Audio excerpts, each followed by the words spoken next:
പരിശുദ്ധാത്മാവ് നിന്റെ മേൽ വരും. അത്യുന്നതന്റെ ശക്തി നിന്റെ മേൽ ആവസിക്കും. ആകയാൽ ജനിക്കാൻ പോകുന്ന ശിശു പരിശുദ്ധൻ, ദൈവപുത്രൻ എന്ന് വിളിക്കപ്പെടും. ഇതാ, നിന്റെ ചാർച്ചക്കാരി വൃദ്ധയായ എലിസബത്തും ഗർഭം ധരിച്ചിരിക്കുന്നു. വന്ധ്യയെന്ന് പറഞ്ഞിരുന്ന അവൾക്ക് ഇത് 6-ാം മാസമാണ്. ദൈവത്തിന് ഒന്നും അസാധ്യമല്ല.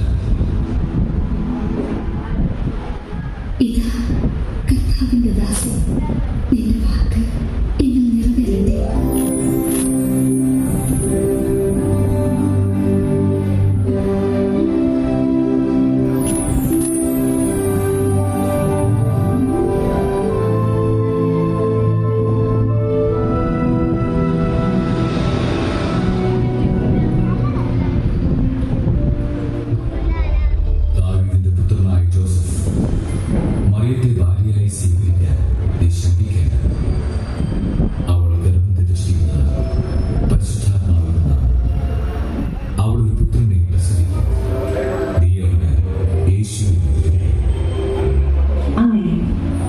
ഏതാനും നാളുകൾക്ക് ശേഷം നസ്രത്തിൽ നിന്ന് യൂദയായിലെ ബെത്ലഹേമിലേക്ക് അവർ ഒരു യാത്ര നടത്തി.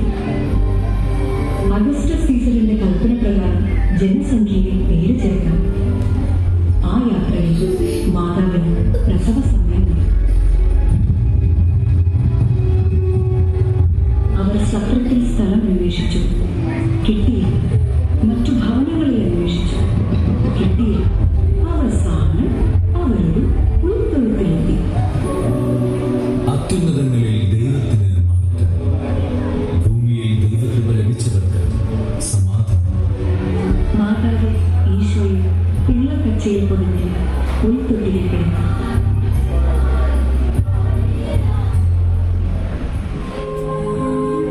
ആ പ്രദേശത്തെ വയലുകളിൽ ആടുകളെ രാത്രി കാത്തുകൊണ്ടിരുന്ന ഇടയന്മാരുണ്ടായിരുന്നു.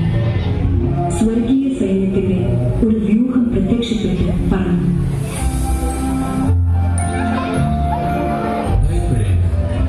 ഇതാ സകല ജനത്തിനും വേണ്ടിയുള്ള വലിയ സന്തോഷത്തിന്റെ സദ്വാർത്ത ഞാൻ നിങ്ങളെ അറിയിക്കുന്നു. ദാവീദിന്റെ പട്ടണത്തിൽ നിങ്ങൾക്കായി ഒരു രക്ഷകൻ, കർത്താവായ ക്രിസ്തുവിൽ ജനിച്ചിരിക്കുന്നു. അത്യുന്നതങ്ങളിൽ ദൈവത്തിന് മഹത്വം, ഭൂമിയിൽ ദൈവകൃപ ലഭിച്ചവർക്ക് സമാധാനം.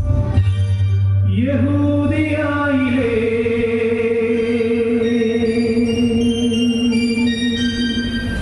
ഒരു ഗ്രാമത്തിൽ ഒരു